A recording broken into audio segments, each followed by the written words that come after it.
And welcome to the YouTube channel D Creations Resources. We are looking at different concepts from physics, and today let us talk about the concept of electromagnetic waves. So, when you say wave, what is it that comes in front of your eyes? Usually, it is the sinusoidal wave that you see, or if you see the ripples on the surface of water, say in lakes or rivers, that is what one thinks about, right? Now we know that the main function of a wave is to carry energy and momentum from one place to another. Now, what are electromagnetic waves? James Clerk Maxwell, the British physicist, suggested in 1864 that accelerated electric charges generate linked electric and magnetic disturbances, and these disturbances can travel indefinitely through space. If the charges are oscillating periodically, the disturbances are waves whose electric and magnetic components are perpendicular to each other, and it is also perpendicular to the direction of propagation. What is the speed of an electromagnetic wave? It is denoted by C, and its value is 2.998 into 10 raised to 8 meter per second, or if you wish to approximate it is 3 into 10 raised to 8 meter per second. And visible light also being an electromagnetic wave, its speed is of course 3 into 10 raised to 8 meter per second. And as we know, this is the fastest speed. Now this speed c can also be denoted by 1 upon under root epsilon 0 mu 0, where epsilon 0 is the electric permittivity of free space and mu 0 is its magnetic permeability.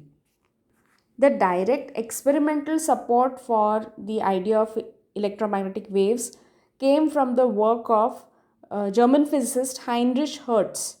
So in 1888, he showed that electromagnetic waves indeed exist and they behave exactly as how Maxwell had predicted that they would. How did he generate these waves?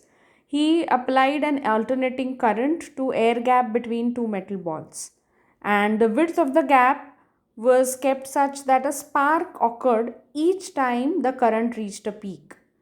Now, a wire loop with a small gap was the detector, and electromagnetic waves set up oscillations in the loop that produced sparks in the gap. Hertz also found out the wavelength and speed of the waves he had generated and showed that they have both electric and magnetic components. And of course, the characteristics expected, that is, he showed that they could be reflected, refracted, and diffracted.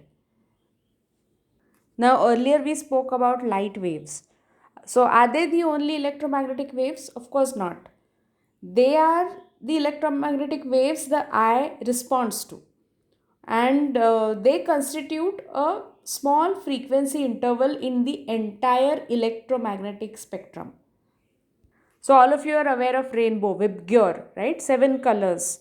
So the spectrum is also from violet to red or red to violet, the way you would like to put it. And the frequency corresponding to red light is 4.3 into 10 raised to 14 hertz, while the frequency corresponding to violet light is 7.5 into 10 raised to 14 hertz.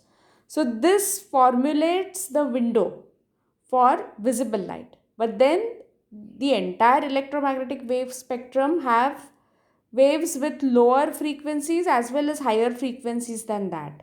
So it starts with radio waves and then it moves on to microwaves, then infrared, visible light, ultraviolet, X rays, and gamma rays.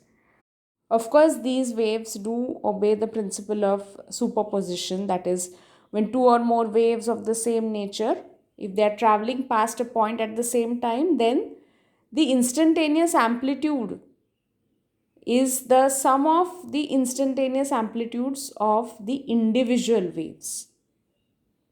And it is the variation of this instantaneous amplitude which basically forms a wave.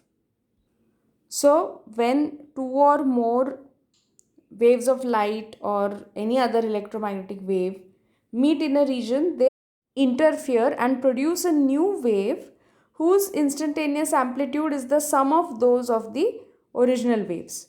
And you can have constructive as well as destructive interference. So constructive interference is there when there is reinforcement of waves with the same phase to produce a greater amplitude, while the destructive interference is there when there is partial or complete cancellation of waves whose phases differ.